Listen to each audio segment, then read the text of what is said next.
So let me just get started right away in order not to penalize many of you who have make it an effort to come on time. This webinar will roughly last about 45 minutes, including question and answer. All right. So I want to make sure that this disclaimer is taken care of. More importantly, something which I want to highlight, myself, I have been in the investment management business for over 25 years now. So this year is my 25th years. I joined the industry in 1993. So till today, I'm still licensed by the Monetary Authority of Singapore. I'm licensed to practice here in Singapore, but not in Malaysia. And as a result, this disclaimer is very relevant. Tonight's segment is really an educational segment only.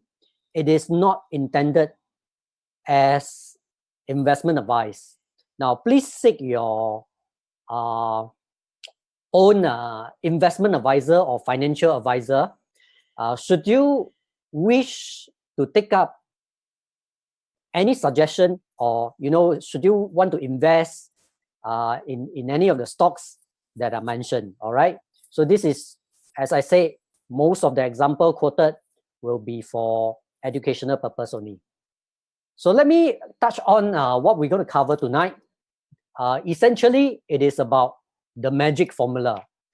And I'm going to be talking about, of course, the magic formula that was made famous by the book by Joel Greenblatt, and kind of dissect the formula.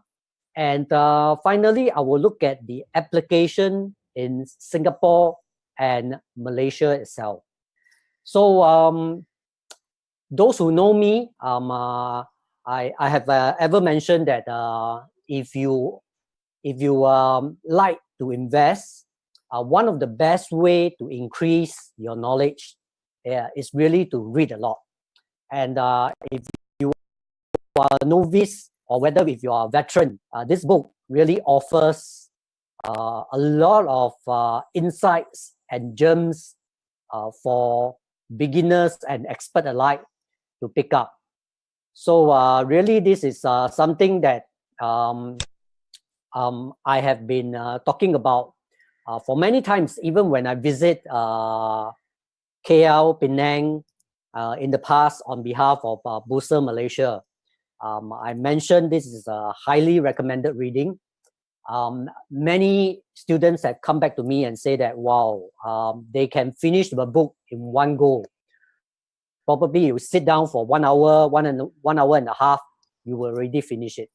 But the insight go beyond simply telling you a story that he created on how best to understand value investing.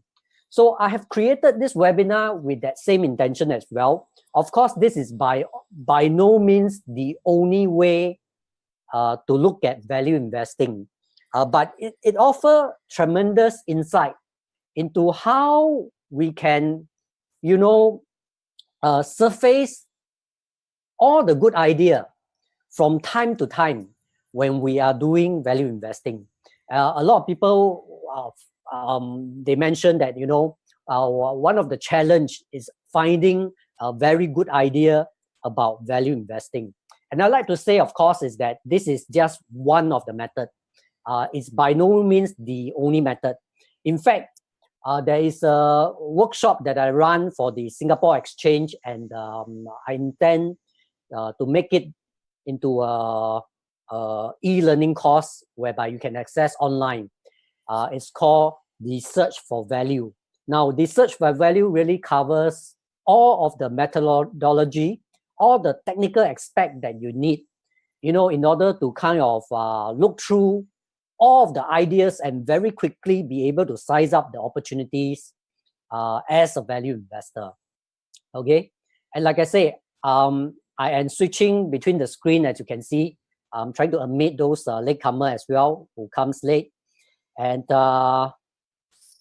so about the author, this is Joel Greenblatt, and if you do not know him, He started Gotham Capital with very minimal investment.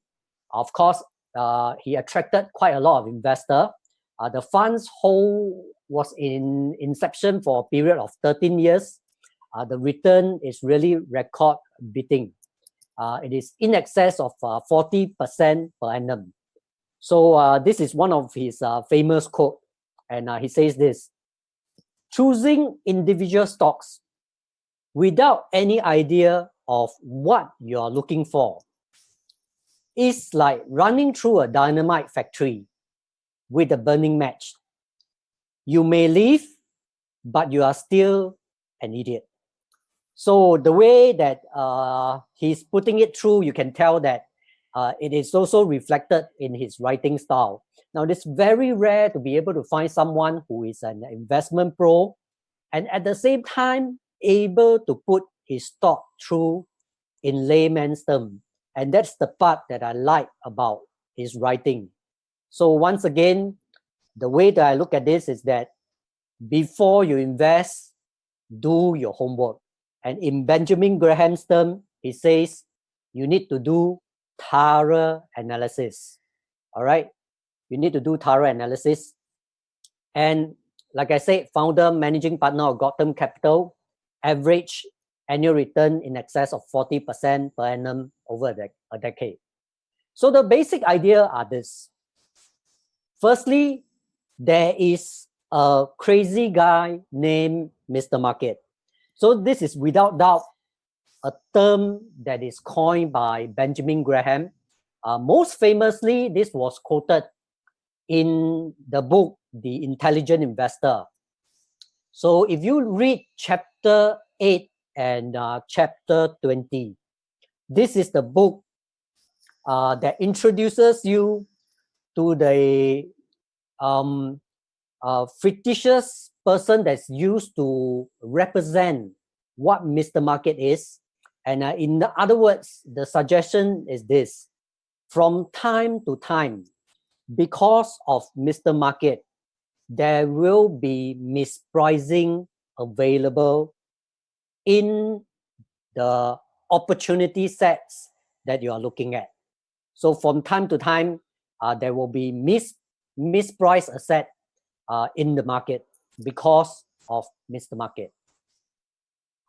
The other aspect, which is very important, is this portion that was mentioned in page 45. And it basically says, if you stick to buying good companies and to buying those companies only at bargain prices, you can end up systematically buying many of the good companies that crazy Mr. Market has decided to literally give away. All right. So this is the formula. In fact, if you are looking at this paragraph itself, this is the formula that he gives out. Of course, this paragraph will attract most famous of which. What do you mean is a good business? What is a good business? Right? Buying good business. But exactly what do you mean by good business? The way he defined it, a good business is one with a high return on capital. So, like I said, the book is very easy to read. But for expert alike, for a beginner, there is some takeaway that you can get from a high return on capital. But for someone who is an expert, all right, you should understand what will be the underlying formula for calculating return on capital. So two things, right? He say buying good business and buying it at bargain prices. The second question that you will ask is, what is a bargain price? Right? What is a bargain price? And the answer is this. It is a business with a high earning yield. Right? It is a business with a high earning yield. Now, for those who just got admitted by me, well, I apologize. You have just missed out the front portion of the workshop. And let me just very quickly scroll back a little bit. All right. There's a crazy guy named Mr. Market. This slide down here shows you the magic formula. Buy good companies, buy them at bargain prices. What is a good business? A good business is one with a high return on capital. What is a bargain price? A bargain price is a business with a high earnings yield. All right. Now I will come to the mechanics of it, the formula. What does it mean by high return on capital? What does it mean by high earnings yield? Okay. So this is the formula for return on capital. All right. So basically, he uses EBIT, and of course, there are many that uses NOPAX. Now, NOPAX stands for net operating income, or not net operating profit after tax, right? Net operating profit after tax. But return on capital, you can also use EBIT divided by net working capital plus net fixed assets. And of course, the net down there has got double meaning. Net means is netting off something, right? So working capital, we know that typically we would use the term current assets minus current liability. That is called working capital. So what net working capital is a minus of discretionary cash. In other words, cash that are not in use in the business itself for working capital. Net fixed assets, well, beside netting off the depreciation, you also net off intangible items that really you cannot put a value into it. Okay, and that's what net fixed asset means. Okay, so we have got two persons joining us. Let me just admit again. All right. So earnings yield. Earnings yield is simply EBIT over enterprise value. Alternatively, you can also use EBITDA, right? EBITDA, in fact, is preferred because EBITDA actually, adds back depreciation and amortization, and it is a more cash-like representation of companies across the board. All right, so it doesn't matter, what type of capitalization policy the companies adopt. If you use EBITDA, this would all have been kind of net out, and you provide an ease of comparison across different industries. All right, so that can be done. This is an interesting quote found on page 51, and he says this: what would happen if we decided to only buy shares in good businesses, i.e. one with high return on capital, but only when they were available at bargain prices, right? Price to give us a high earning yield. What do you think is going to happen if you stick to this strategy? Well, he say, what will happen? Well, I tell you what will happen. We will make a lot of money. So this is an actual quote inside the book, and which is why, looking at the tone and the style that he write, it is really catering to the layman, right? But the application of it may not be so. Okay, so let's take a look at what the magic formula has achieved. Now, looking at this, if you see the period that was tested from 1988 to 2004, owning a portfolio of approximately 30 stocks that had the best combination of a high return on capital and a high earnings yields would have returned approximately 30.8% per year.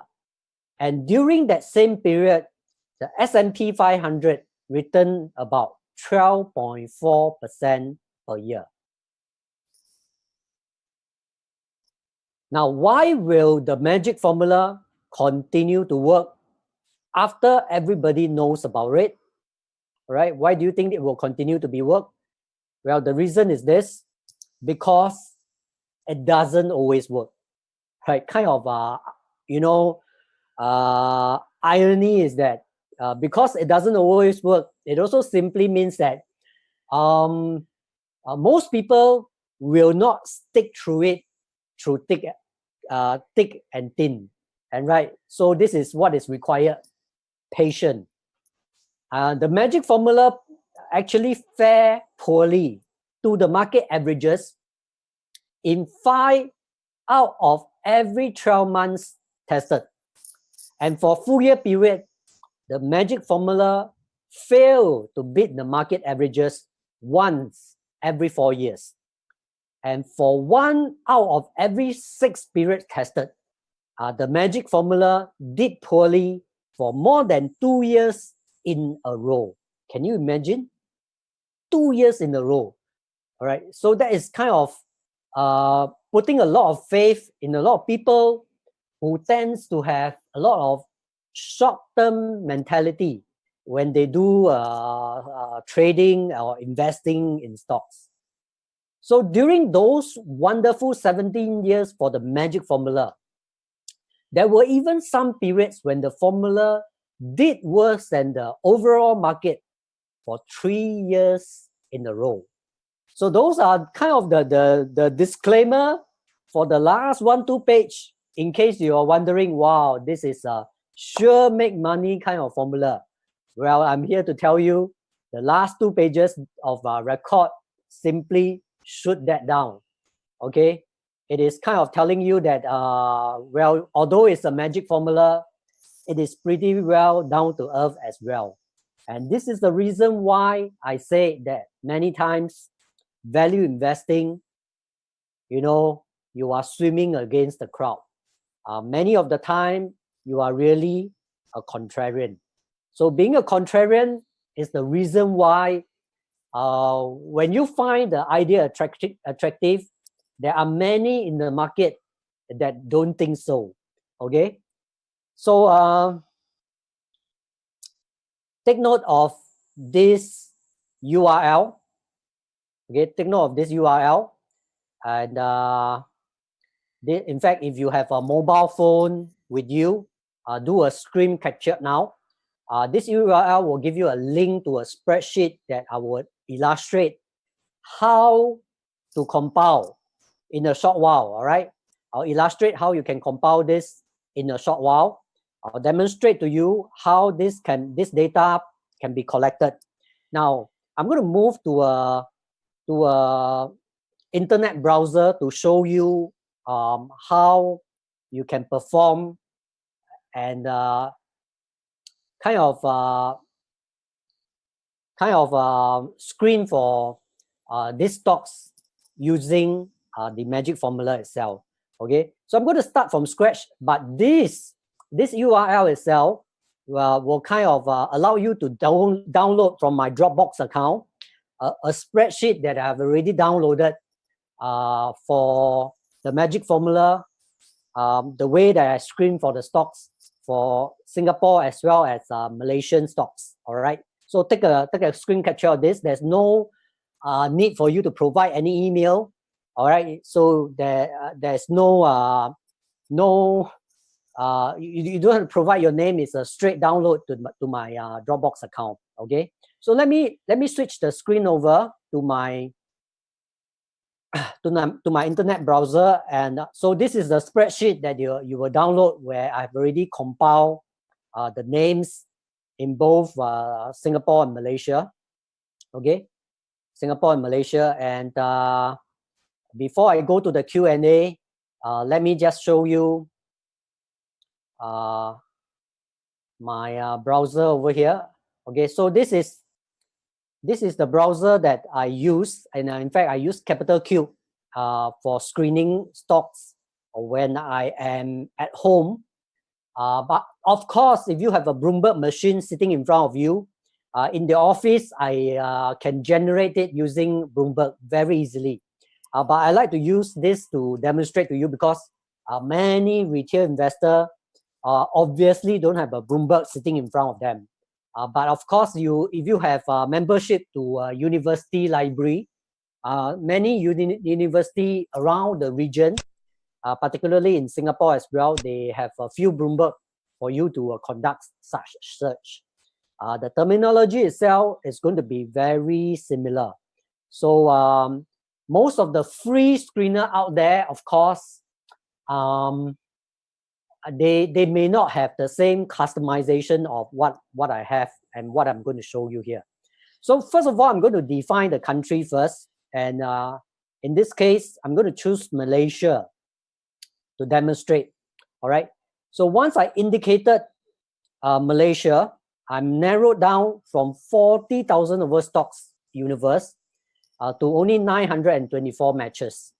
And I have got to choose the criteria that is needed. So in this case, I'm going to previous day's closing prices, 1 month performance, fundamental analysis skill. I'm not interested. Okay. But what I'm interested in are ROIC. Okay. So I have return on invested capital over here as one of the criteria.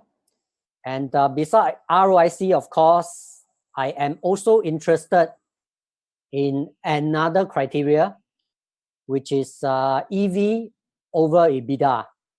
All right, EV over EBITDA. And if I were to inverse it, that will give me the earning yield. So let me just scroll back and see if there are any latecomer. Yes, we have Ryan Lee that just joined us. So Ryan, I would need you to watch the recording for what you have missed in the past few minutes, and in fact, in the last 25 minutes. Okay, I'm going straight in to demonstrate how you do the screening itself.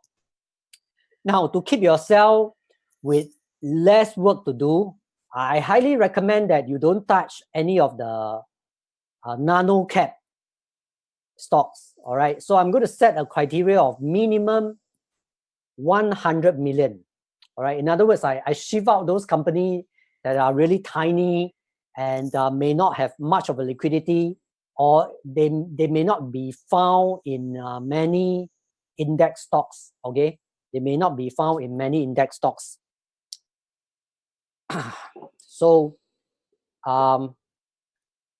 another criteria that I would like to set, of course, is since I set ROIC as a criteria, return on invested capital, to keep my job simple.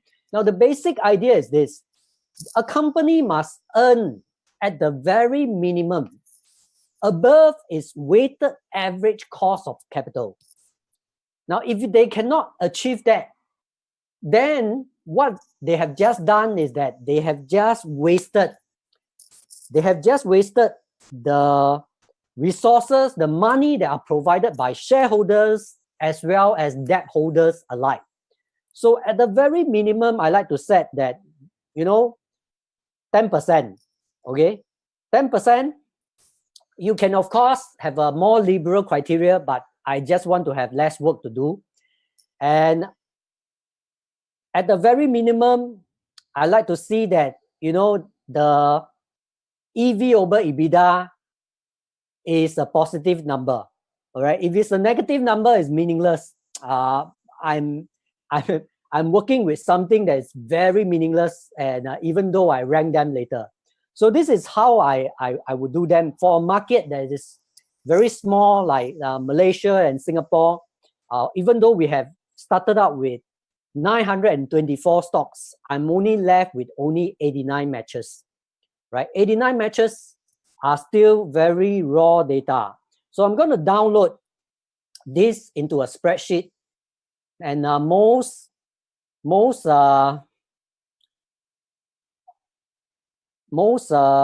I'm going to call this Magic magic formula lah, for the sake of this exercise. And I'm going to download it into a spreadsheet. All right. And I'm going to open the spreadsheet to show you how it looks like on the raw data version. So this is the spreadsheet itself. And let me see if I can enlarge this and move away from, okay, I hope you can see this very clearly. Okay, so what I do, of course, is that I am going to make a copy of this. I'm going to create a copy. You will see why in a very short while. I will work with the first set. And what I do, of course, is that I'm going to rank each of this company according to return on invested capital or according to enterprise ratio, which is earning yield. So we have one more that just joined us. Welcome. We are just about another 5 to 10 minutes away from the end, but it's not too late. At least you catch on to the practical session. I have downloaded this from a screener, and I have this list of 89 companies, and now I'm going to rank them. And the way that I'm going to rank them is to rank from return on invested capital first, followed by return on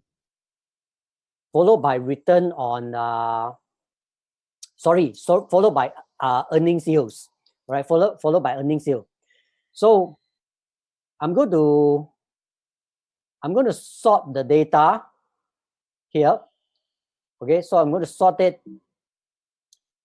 I'm going to sort according to big to small. Okay.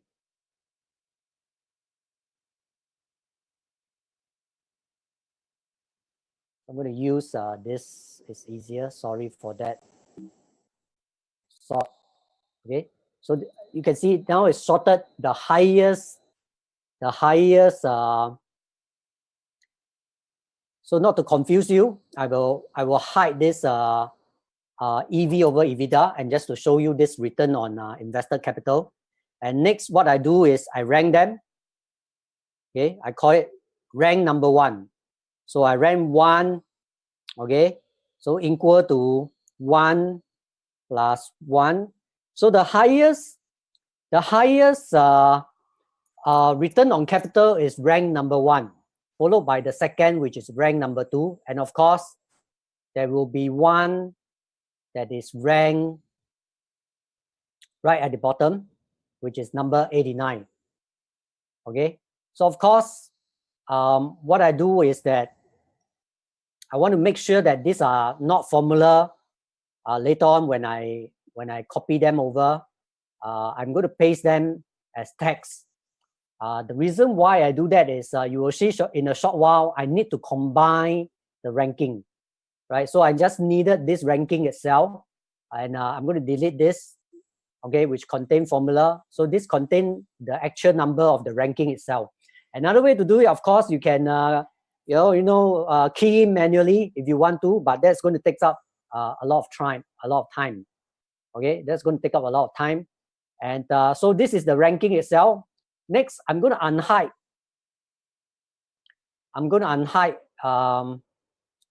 The EV over EBITDA. Now this time I'm going to rank them according to small to big.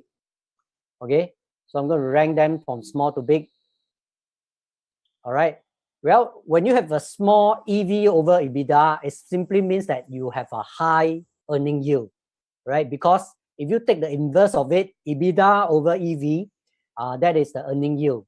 So if you have, if you look at it again, I like to rank them, and in this case, I call them rank 2. All right, rank 2, 1, and of course, I will apply formula again to the second column. All right, and of course, my whole idea is to be able to rank all the way to the end, number 89. So what I do, of course, is I copy down the formula.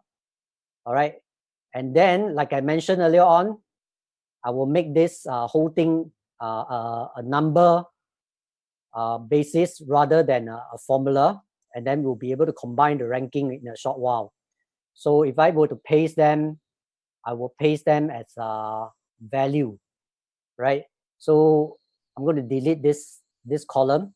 The third step is to create what is called a combined ranking, right? A combined rank.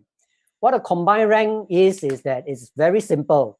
I simply add up the ranking of column 1, okay, the ranking of column 1 plus column 2. This is the combined ranking. So likewise, this one, there will be a number right below.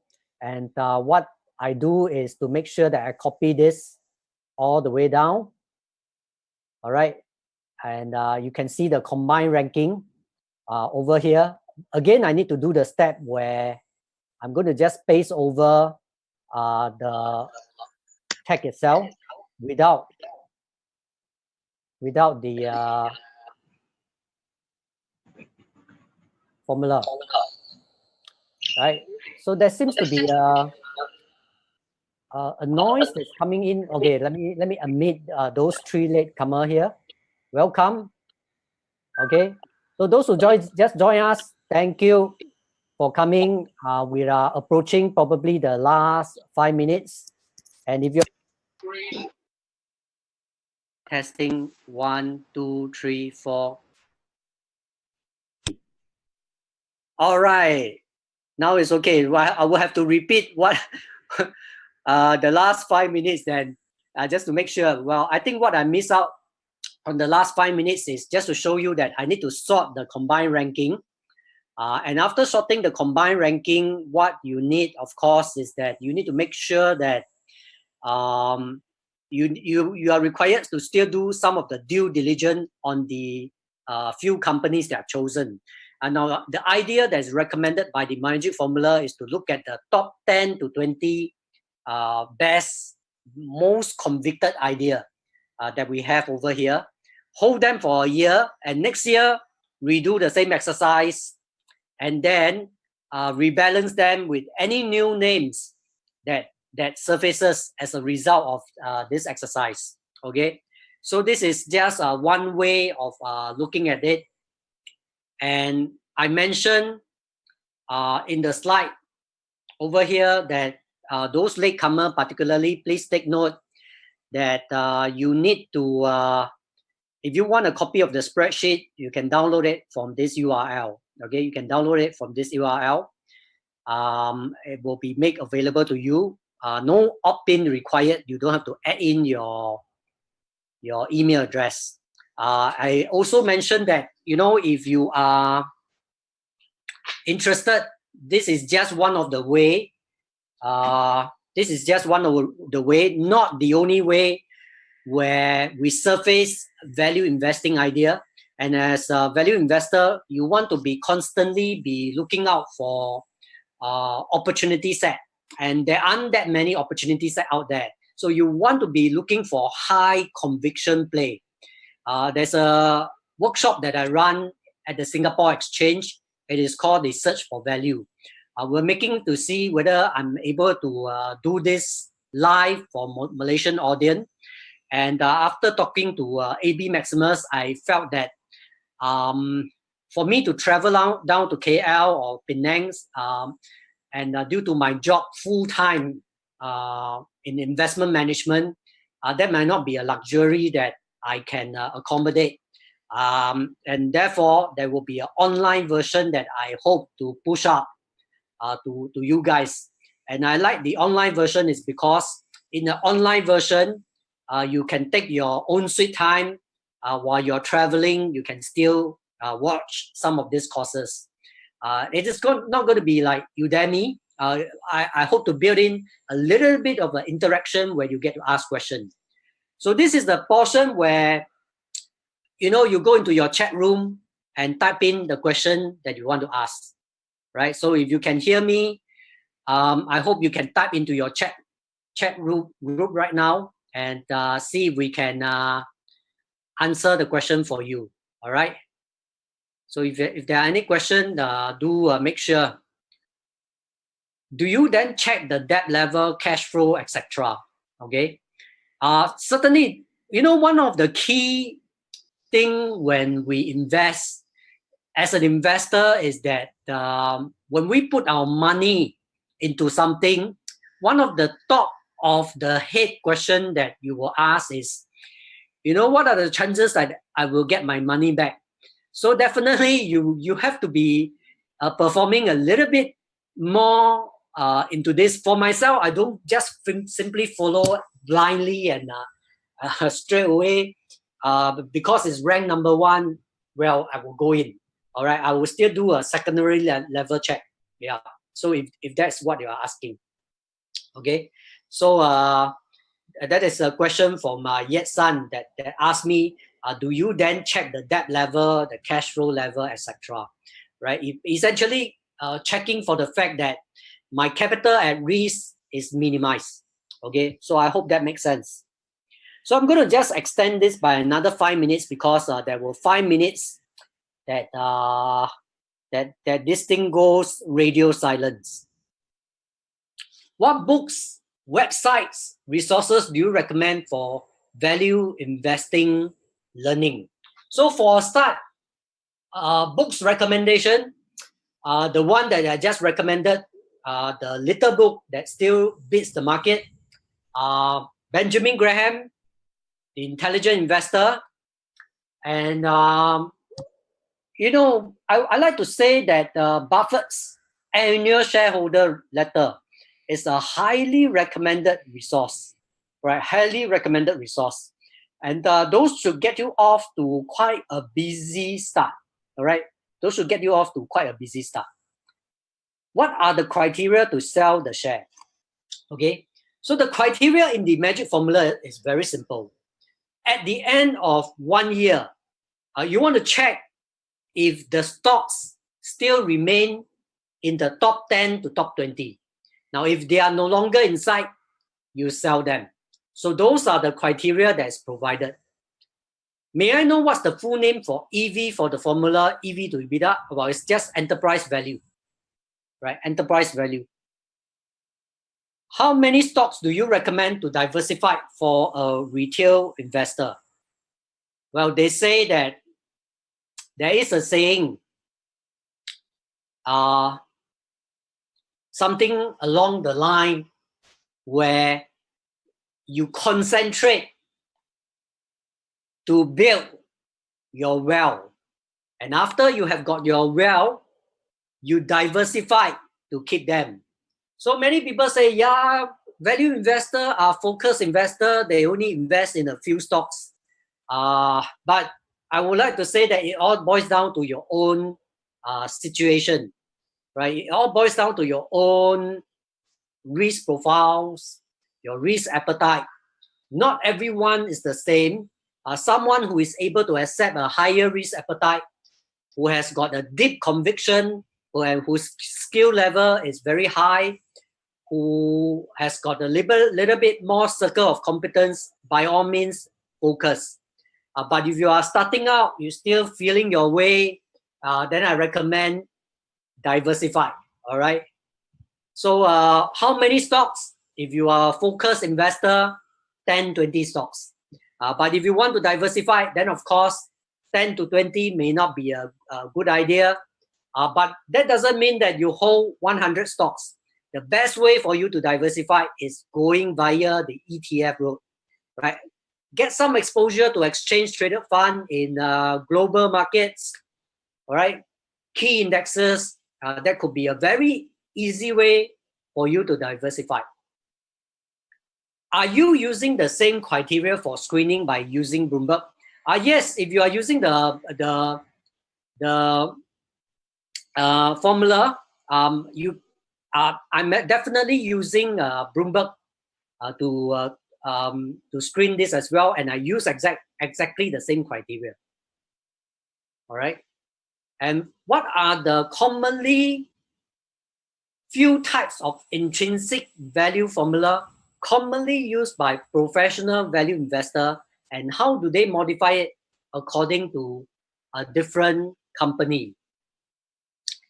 So this is a very broad questions out there, and of course it doesn't really has it's not an easy question to answer, in the sense that of course I can provide you that generally there are 3 broad methods that most professional investor would apply. They would of course look into the asset base. All right, they can look into the asset base. They can go by a market base, or they can go by a cash flow base. But it depends on the assets or the company, the business concern. So if you are looking at a real estate opportunity, it will be very different from a company that is, say, in the consumer retail space, for example. So very much depends on the business, right? So I would have time for 1 more minutes. Otherwise, we would run over, and I don't think AB Maximus recording function is time for anything after this. So one last question, if there are any. One last question. All right.